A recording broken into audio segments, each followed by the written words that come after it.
السلام عليكم ورحمة الله وبركاته. علشان حبايبنا ما يزعلوش، لأن أنا لما بقول إن أنا صليت الجمعة أمس مع خطيب من الأوقاف، وبرضه خطباء الجمعية الشرعية اليومين دول. بصراحة هذا الخطيب معروف عنه في عندنا إنه لا علم ولا فقه ولا دراية ولا إلقاء إطلاقا يا جماعة. ده مش معناه ان كل الخطباء كده، لا، في ناس افاضل، في ناس عندهم علم، عندهم فهم، وعندهم فقه للواقع حتى، وعندهم حسن القاء. الخطيب ما هو الا حسن القاء. يعني الخطيب مش مهم يكون عنده علم وعنده فقه وعنده فهم، اهم حاجة يكون عنده حسن القاء، ويكون عارف الموضوع اللي بيتكلم فيه، فهمه كويس، قاريه كويس، استشعروا وحسوا بجميع حواسه كويس، دخل قلبه عشان يبدأ يوصل للناس اللي هو حسه واللي هو شعر بيه من موضوع الخطبة، علشان يقدر يوصل للناس. لأنه ما خرج من القلب وصل إلى القلب، وما خرج من اللسان لا يتجاوز الأذنان. لكن في ما شاء الله خطباء وفي علماء في الأوقاف وفي الجمعية الشرعية. لذلك أنا بقول يعني إن يا جماعة لابد أن ننتقي الخطباء. ممكن يكون إمام بيجيد قراءة القرآن ولكنه لا يجيد الخطابة، يبقى لابد أن ننتقي الخطباء، ولابد أن يكون الخطيب من المهارات الأولى عنده، واللي هي ترشحه لأنه يكون خطيب جمعة: حسن الإلقاء. حسن الإلقاء وحسن فهم الواقع. يعني أنا لما صليت مع خطيب الجمعة اللي فاتت دي، بصراحة لم أجد عنده لغة، يعني ولا فهم ولا فقه. هو مجرد ان روبوت حافظ خطبة بيكررها، وريت كرر الخطبة اللي حافظها كما هي مكتوبة.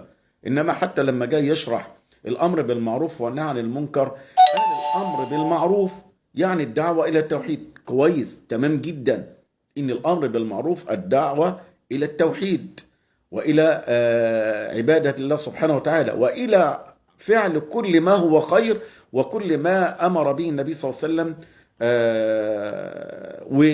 لكن المصيبة الكبيرة لما جاي يشرح ويبين معنى النهي عن المنكر، قال لك: وأما النهي عن المنكر فهو الدعوة إلى الشرك. يا سلام! الأمر بالمعروف قلنا الدعوة إلى التوحيد، الحمد لله، كويس جدا وممتاز جدا. لما يجي يقول لك بقى الأمر النهي عن المنكر هو الدعوة إلى الشرك، لا، هو مفروض يقول النهي عن المنكر يعني النهي عن الشرك والإشراك بالله، والنهي عن مخالفة هدي النبي محمد صلى الله عليه وسلم، وعما جاء به من أوامر ونواهي. لابد أن نتبع هدي النبي صلى الله عليه وسلم، فننهى عن مخالفة النبي صلى الله عليه وسلم، وعن ارتكاب الفواحش والمنكرات والموبقات والآثام والمعاصي. مش هقول لك الأمر بالمعروف والنهي عن المنكر يبقى النهي عن المنكر والدعوة إلى الشرك. يا راجل اتق الله! لكن في أفاضل، في خطباء طيبين وكويسين وعندهم حكمة، وعندهم علم، وعندهم فقه، وعندهم فهم، وعندهم حسن إلقاء. يبقى يا ريت نركز في الخطيب على إن يكون عنده فقه الجمعة حتى، لأن ده حتى كمان بعد ما خلصنا صلاة الجمعة، بعد التسليمتين مباشرة كان في جنازة في المسجد، قام وراح قال: هنصلي السنة وبعدين نصلي على الجنازة. يا أخي، أنت لو عندك ذرة فهم وفقه للواقع، أنت كنت قدمت صلاة الجنازة، لأن صلاة الجنازة أولى من أداء السنة في المسجد، لأن صلاة السنة في البيت أفضل من صلاتها في المسجد. صلاة السنن في البيوت أفضل من صلاة السنن في المساجد. ولذلك يعني صلاة النافلة في البيت تعدل صلاة الفرض في المسجد، وتفوق صلاة السنة في المسجد ب25 درجة أو ب27 درجة. يبقى الأفضل إنك بتصلي السنة، سنة السنة البعدية أو السنة القبلية في المسجد. تمام؟ ده راح قايم على طول بعد التسليمتين مباشرة.